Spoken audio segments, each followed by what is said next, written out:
Une rumeur, c'est des choses qu'on va dire sur une personne, des choses souvent infondées.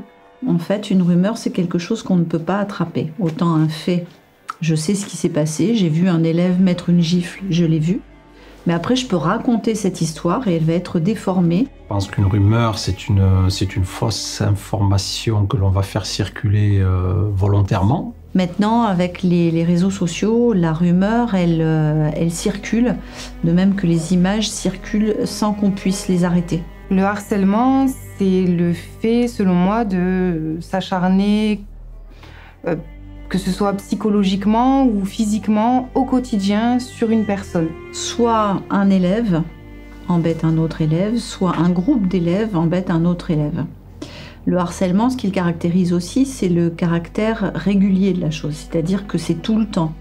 Mais après, il y a ces histoires de réseaux sociaux aussi qui sont compliquées parce qu'on ne sait plus où est la limite entre l'extérieur et le collège.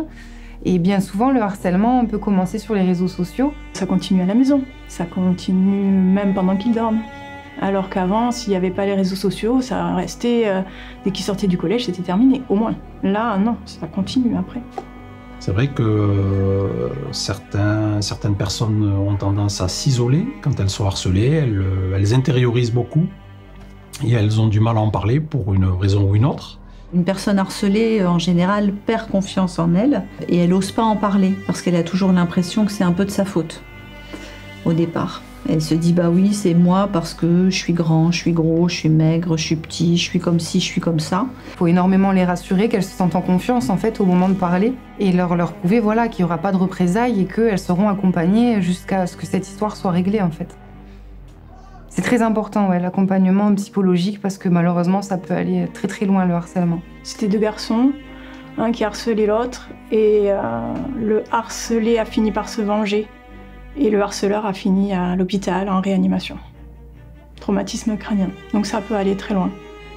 Les filles, au contraire, elles reportent la violence sur elles et elles se scarifient. Il y a des enfants qui ont du mal à faire face à ces situations et qui donc peuvent être complètement déscolarisés, par exemple. Et ça peut même aller jusqu'à des tentatives de suicide, pour des suicides. Et bien souvent, on découvre en fait que les enfants harceleurs sont des enfants qui ont été harcelés avant. Il n'y a pas une recette miracle, parce que malheureusement, il n'y a pas une situation de harcèlement.